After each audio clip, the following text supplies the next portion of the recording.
दोस्तों नमस्कार। मैं शील खन्ना ई टेक्निकल जिज्ञासा से आपका स्वागत करता हूं। दोस्तों आज मैं आपको कंप्यूटर के अंदर जो ऑपरेटिंग सिस्टम हम यूज़ करते हैं उसके बारे में बताता हूं। कोई भी कंप्यूटर बिना ऑपरेटिंग सिस्टम के नहीं चल सकता। जैसे कि हम यूज़ करते हैं कि विंडो 10, विंडो 8, विंडो 7 ये सब ऑपरेटिंग सिस्टम है। तो चलिए दोस्तों हम देखते हैं कि इसके फंक्शन क्या है और ऑपरेटिंग सिस्टम कैसे काम करता है कंप्यूटर के अंदर। तो चलिए दोस्तों हम वीडियो स्टार्ट करते हैं।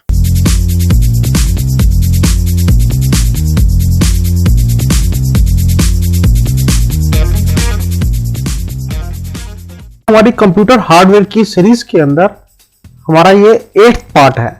आज हम ऑपरेटिंग सिस्टम के बारे में कुछ डिस्कस करते हैं जो कि कंप्यूटर का बहुत ही इंपॉर्टेंट पार्ट है।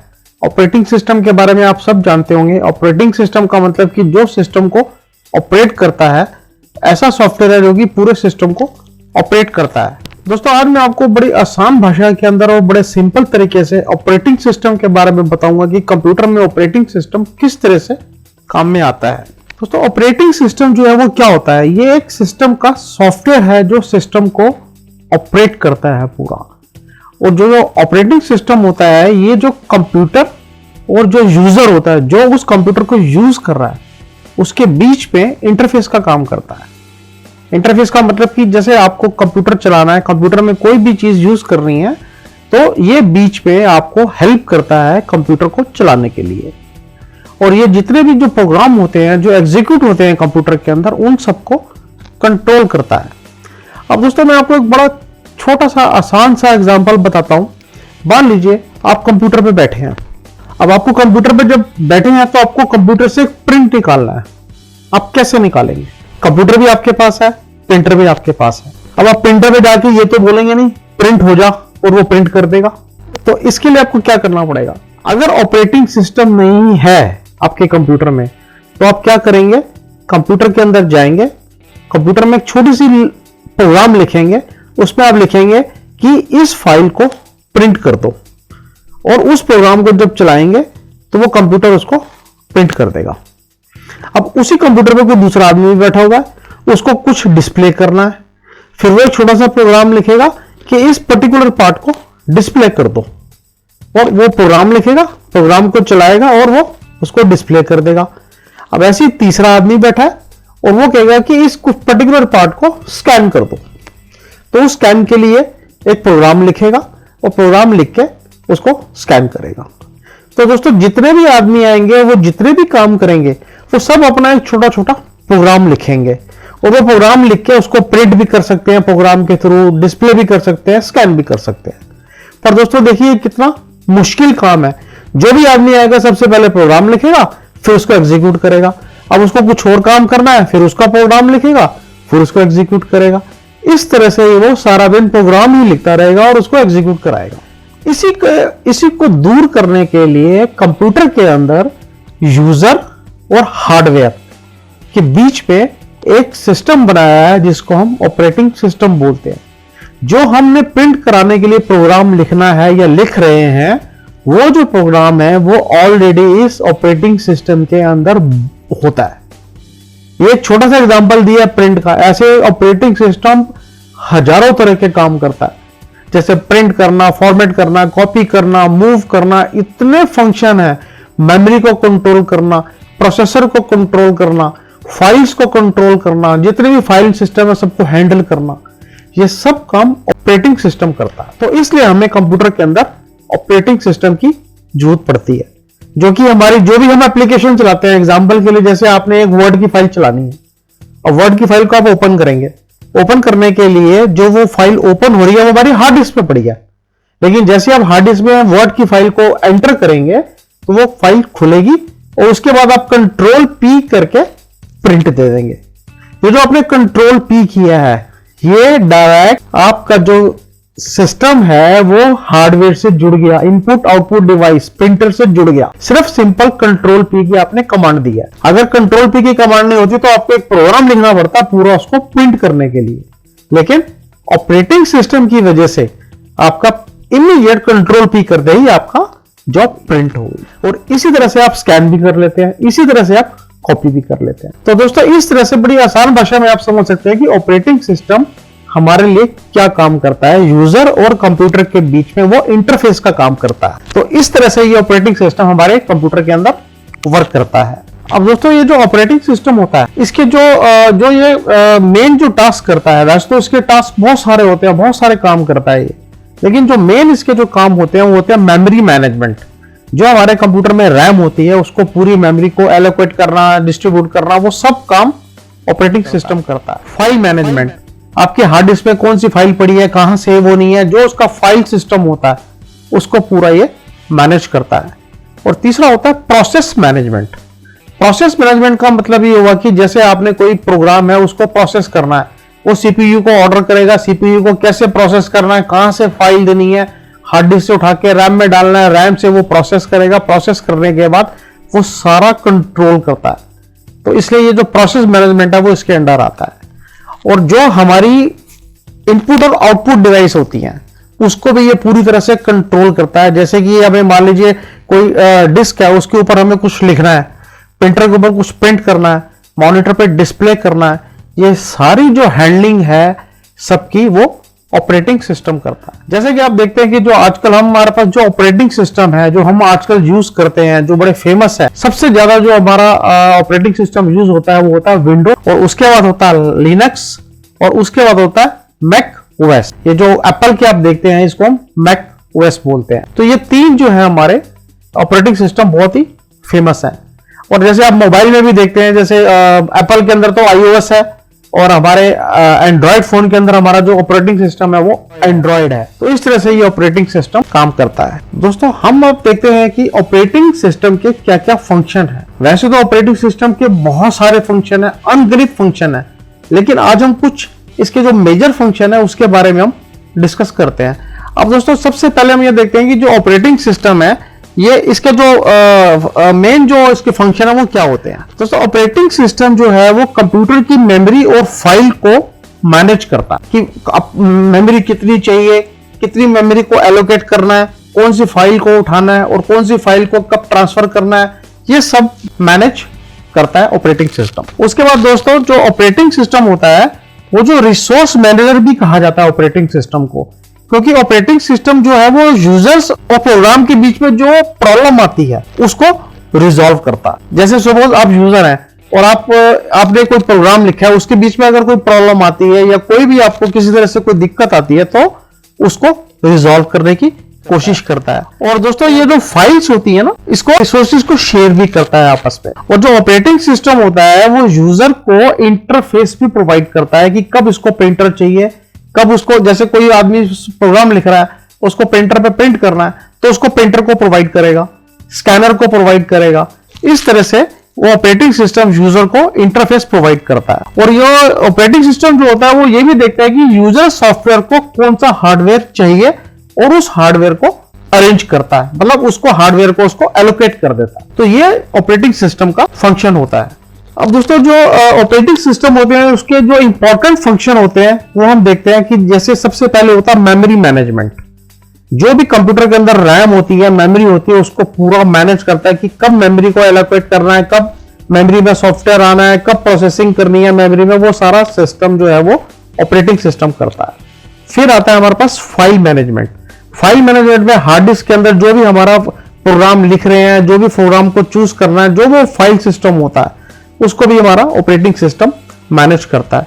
उसके बाद प्रोसेसर मैनेजमेंट आता है। प्रोसेसर मैनेजमेंट में क्या होता है कि जो भी प्रोग्राम प्रोसेस होना है, सीपीयू के अंदर होना है, रैम के अंदर होना है, उसकी जो प्रोसेसिंग होती है, कब मेमोरी से उठा के प्रोसेस पे प्रोग्राम जाएगा, जो भी इंस्ट्रक्शंस होती हैं वो भी ऑपरेटिंग सिस्टम उसको मैनेज करता है। उसके बाद आता है डिवाइस मैनेजमेंट। डिवाइस मैनेजमेंट के अंदर भी हार्ड डिस्क पे कब डेटा लिखना है, कब राइट करना है, जो भी फंक्शन डिवाइस के होते हैं उसको भी मैनेज करता है।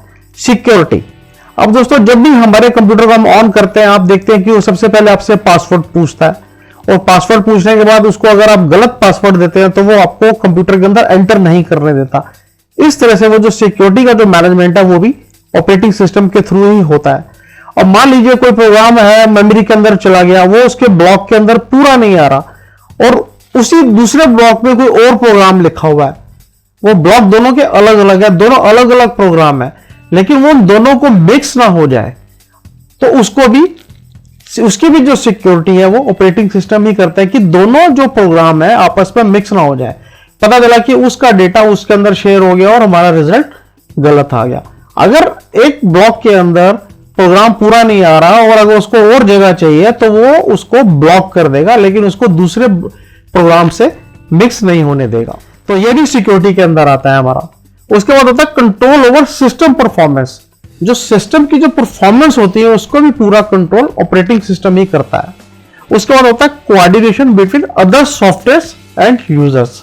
जो भी आप कंप्यूटर के अंदर सॉफ्टवेयर यूज कर रहे हैं, जैसे आपने एक्सेल खोला है, आपने वर्ड खोला है या कोई भी सॉफ्टवेयर खोला है, उसका यूजर के साथ जो कोऑर्डिनेशन है वो ऑपरेटिंग सिस्टम ही मैनेज करता है। ये मेजर पार्ट मैंने आपको बताया है। तो चलिए इसको आगे हम थोड़ा सा डिस्कस करते हैं। वैसे तो इनके ऊपर एक पूरे टॉपिक बनते हैं। ये जो मैंने आपको बताया पूरे के पूरा वीडियो बनेगा इसको समझाने के लिए। अभी हमने बड़ा शॉर्ट के अंदर इसको देखा है। दोस्तों अब हम देखते हैं कि जो ऑपरेटिंग सिस्टम होता है इसके तो वैसे बहुत से फंक्शन होते हैं। इसके अंदर जो सबसे प्राइमरी फंक्शन होता है पहले वो क्या होता है? जो ऑपरेटिंग सिस्टम को जो प्राइमरी फंक्शन होता है वो होता है कन्वीनियंस, सहूलियत। क्या सहूलियत मिलती है, कितना आराम मिलता है हमको ये ऑपरेटिंग सिस्टम यूज करके। और दूसरा होता है थ्रूपुट। थ्रूपुट का मतलब है कि हमें एक समय में एक कंप्यूटर को काम दिया और वो उस समय में कैसे काम को पूरा करता है, इसको हम बोलते हैं थ्रूपुट। या हम ये बोल सकते हैं कि एक पर्टिकुलर टाइम के अंदर जो हमने उसको कार्य दिया है वो कितना टाइम लगा रहा है, उसको हम थ्रूपुट बोलते हैं। अब दोस्तों कन्वीनियंस जो होता है, हम पहले कन्वीनियंस को डिस्कस करते हैं। कन्वीनियंस का मतलब है कि कितना हमें सहूलियत मिलती है विंडो को यूज करने के लिए। अब दोस्तों क्या होता है, विंडो के अंदर हमने कोई प्रोग्राम चलाया और प्रोग्राम चलाने के बाद उसको हम सीधा कंट्रोल पी करते हैं और वो प्रिंट हो जाता है। मतलब हम कितना इजीली सॉफ्टवेयर के थ्रू हार्डवेयर को यूज कर रहे हैं विदाउट लिमिट। हम एक कमांड देते हैं प्रिंट हो जाता है, एक कमांड देते हैं स्कैन हो जाता है। तो ये कितनी कन्वीनियंस है, हमें कितनी सहूलियत मिली हुई है विंडो के थ्रू। इसकी वजह से जो विंडो का शेयर था वो हमारा 95% के आसपास, 95% विंडो का शेयर था, क्योंकि इसकी जो कन्वीनियंस है, इसकी जो सहूलियत थी वो बहुत ही अच्छी हुआ करती थी। और लेकिन आज के टाइम के अंदर हम बात करें तो इसकी जो प्रेजेंट के अंदर जो इसकी कन्वीनियंस है वो 82% के करीब है। और इसी वजह से जो लिनक्स ऑपरेटिंग सिस्टम आता है उसका शेयर हुआ करता था 2% के आसपास। इस समय बात करें तो प्रेजेंट में इसका शेयर अप्रोक्सीमेट 10% के आसपास है। दोस्तों विंडो में कन्वीनियंस की वजह से जो 95% का शेयर था वो हमारा शेयर मैक्सिमम इसलिए हुआ क्योंकि विंडो जो है वो हमें कन्वीनियंस दे रहा था। लेकिन जैसे जैसे हम विंडो यूज करते गए और हमारी उसके अंदर जब प्रॉब्लम बढ़ती चली गई तो हमारे को ये सोचना पड़ा कि ये जो प्रॉब्लम्स आ रही हैं इसको हम किस तरह से ठीक कर सकते हैं और हमारे कम समय के अंदर हमारे ज्यादा से ज्यादा जो प्रोसेस है कंप्यूटर के अंदर वो स्टार्ट हो जाए।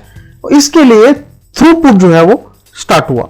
तो दोस्तों जो थ्रूपुट होता है इसके अंदर क्या होता है कि हमारे को थ्रूपुट का मतलब ये है जो हमें टास्क एग्जीक्यूट कर रहे हैं वो कितने टाइम के अंदर हम मैक्सिमम टास्क कवर कर सकते हैं, एग्जीक्यूट कर सकते हैं, ये थ्रूपुट होता है। और जैसे ये थ्रूपुट स्टार्ट हुआ, अब थ्रूपुट का मतलब ये है कि जितने भी टास्क हम कर रहे हैं एक पर्टिकुलर टाइम के अंदर वो हमारे मैक्सिमम कवर हो रहे हैं। और वो जो थ्रूपुट को कवर करने के लिए जो लिनक्स सॉफ्टवेयर है उसने ये काम शुरू किया। लिनक्स के अंदर थ्रूपुट वैल्यू जो है वो बहुत ज्यादा आनी शुरू हो गई, इसलिए लिनक्स सॉफ्टवेयर ज्यादा पॉपुलर हो गया। अब दोस्तों अगर हम फॉर्मूला देखें थ्रूपुट को कैलकुलेट करने का, ये जो फॉर्मूला होता है ये होता है, मान लीजिए हमारा थ्रूपुट है टी और आई जो है ये हमारा इन्वेंट्री है। इन्वेंट्री मींस कि जो हमारे प्रोडक्शन की जो प्रोसेस है वो नंबर ऑफ यूनिट जो है वो हमारा आई है। और जो एफ है ये हमारा टाइम है कि कितना उस प्रोसेस को, इन्वेंट्री को हम कितना स्पेंड कर रहे हैं टाइम को शुरू करने से लेकर खत्म करने तक, वो हमारा एफ है। अब मान लेते हैं एक फैक्ट्री है जिसके अंदर 100 टीवी बन रहे हैं। अब वो जो 100 टीवी हैं वो एवरेज टाइम वो 4 दिन में 100 टीवी बना देते हैं। अब इसका हम थ्रूपुट वैल्यू कैसे निकालेंगे? अब देखिए जो आई है, आई मींस हमारा जो इन्वेंट्री है, जो टोटल नंबर ऑफ प्रोडक्शन हुई है वो हमारी हुई है 100 टीवी हम फैक्ट्री में बने हैं। उसके बाद जो एफ है कि उसको कितना टाइम लगा है बनाने में, वो हम कह रहे हैं कि उसको 4 दिन लगे हैं। अगर हम 100 को 4 से डिवाइड करते हैं, जो हमारे 100 टीवी बने हैं 4 दिन में, अगर उसको हम डिवाइड करते हैं तो हमारे पास 25 आ जाता है। मतलब ये हुआ कि हमारा जो थ्रूपुट वैल्यू है वो 25 टीवी पर डे की आ जाती है। तो इस तरह से ये थ्रूपुट की वैल्यू निकाली जाती है। अब दोस्तों हम जो ऑपरेटिंग सिस्टम का मेन फंक्शन है मेमोरी मैनेजमेंट, मेमोरी मैनेजमेंट के ऊपर मैं पूरा वीडियो बना के आगे डिस्कस करूंगा और मैं आपको मेमोरी मैनेजमेंट के बारे में कंप्लीट डिटेल दूंगा। अभी मैं आपको शॉर्ट के अंदर बताता हूं कि मेमोरी मैनेज जो है वो ऑपरेटिंग सिस्टम किस तरह से करता है। तो दोस्तों जो मेमोरी मैनेजमेंट होता है, मेमोरी मैनेजमेंट के अंदर क्या होता है कि जो प्राइमरी और सेकेंडरी मेमोरी होती है कंप्यूटर के अंदर, उसको ये बड़े अच्छे तरीके से मैनेज करता है। अब दोस्तों प्राइमरी और सेकेंडरी मेमोरी क्या होती है ये हम आगे डिस्कस करेंगे, लेकिन मैं आपको भी ये बताता हूं प्राइमरी मेमोरी वो होती है जैसे हमारी रैम होती है, जो हम कंप्यूटर के अंदर रैम यूज करते हैं उसको हम प्राइमरी मेमोरी बोलते हैं। और जो हमारी सेकेंडरी मेमोरी होती है वो हमारी होती है हार्ड डिस्क ड्राइव, SSD, जिसके अंदर हम डेटा राइट करते हैं और रीड करते हैं, उसको हम सेकेंडरी मेमोरी बोलते हैं। तो दोस्तों जो भी हमारे सॉफ्टवेयर होते हैं, जो हम प्रोग्राम लिखते हैं, वो हम सेकेंडरी मेमोरी में लिखते हैं, हार्ड डिस्क में सेव करते हैं। लेकिन जब हम उसको एग्जीक्यूट करते हैं, प्रोसेस करते हैं, तो वो हार्ड डिस्क से उठ के हमारी रैम के अंदर आते हैं और रैम में उसकी प्रोसेसिंग होती है, क्योंकि रैम की जो स्पीड है बहुत फास्ट होती है और हार्ड डिस्क की स्पीड स्लो होती है। और जो हमारा CPU होता है उसको बिल्कुल फास्ट चाहिए ताकि वो फटाफट प्रोग्राम को एग्जीक्यूट करे। इसलिए जो हार्ड डिस्क से हमारा प्रोग्राम होता है वो उठ के रैम में आता है और रैम उसको फटाफट प्रोसेस करके आगे CPU को भेजता है और CPU उसको रिजल्ट को निकाल के हमारे को डिस्प्ले या प्रिंट आउट देता है। तो दोस्तों ये जो सारा प्रोसेस होता है, इसको जो पूरा कंट्रोल है ये हमारा ऑपरेटिंग सिस्टम करता है। इसके बारे में मैं आपको मेमोरी मैनेजमेंट का एक वीडियो दूंगा जिसके अंदर ये पूरी डिटेल में आपको बताऊंगा। जो मेमोरी मैनेजमेंट है ये स्पेस को डिस्ट्रीब्यूट करता है कि कितना उसको स्पेस चाहिए। उसके बाद दोस्तों इसके अंदर क्या होता है, जो प्रोसेस करना होता है उसकी जो एलोकेशन होती है या डी एलोकेशन होती है मेमोरी की, वो डिफरेंट प्रोसेस के लिए वो भी इसको ऑपरेटिंग सिस्टम ही मैनेज करता है कि कितनी मेमोरी को एलोकेट करना है। मान लीजिए एक प्रोग्राम है, उसको रन करना है और मेमोरी के अंदर वो रन हो गया, उसने आगे CPU को दे दिया। अगर ऑपरेटिंग सिस्टम रन होने के बाद, उस प्रोग्राम को एग्जीक्यूट होने के बाद वहां से उस प्रोग्राम को निकाल के बाहर करता है, उसकी जगह दूसरा प्रोग्राम एंटर करता है। अगर ये कंट्रोल नहीं करेगा तो वो जो प्रोग्राम मेमोरी में एग्जीक्यूट हो चुका है वो वहीं पड़ा रहेगा, अगला प्रोसेस उसका स्टार्ट नहीं होगा। तो ये जो एलोकेशन है वर्क का, ये सारा काम ऑपरेटिंग सिस्टम करता है। उसके बाद दोस्तों जो ऑपरेटिंग सिस्टम होता है ये जितनी भी फ्री मेमोरी होती है उसकी जो लोकेशन होती है उसकी भी डिटेल को मैनेज करता है। इसके बाद दोस्तों सेगमेंटेशन होता है, पेजिंग है और स्वैपिंग है। ये बहुत ही इंपॉर्टेंट टेक्निक्स हैं जो कि ऑपरेटिंग सिस्टम इसको पूरा मैनेज करता है। ये जो सेगमेंटेशन, पेजिंग और स्वैपिंग है इसके बारे में हम आगे डिस्कस करेंगे और ये बहुत, इसके लिए पूरा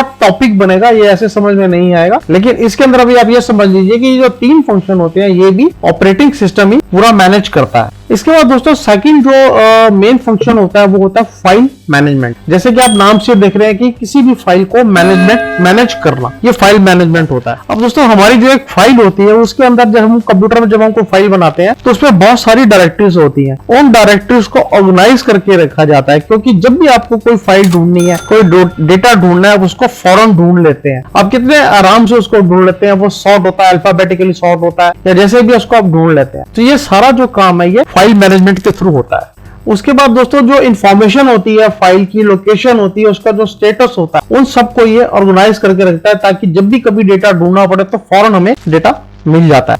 उसके बाद दोस्तों जो फाइल मैनेजमेंट होता है वो ये देखता है कि किस फाइल को कौन सा रिसोर्स मिलना है, किस फाइल के साथ कौन सा लिंक करना है, वो भी फाइल मैनेजमेंट ही मैनेज करता है। और दोस्तों जो रिसोर्सेज होते हैं उसको एलोकेट करना या उसको डी एलोकेट करना, वो भी फाइल मैनेजमेंट ही मैनेज करता है सारा।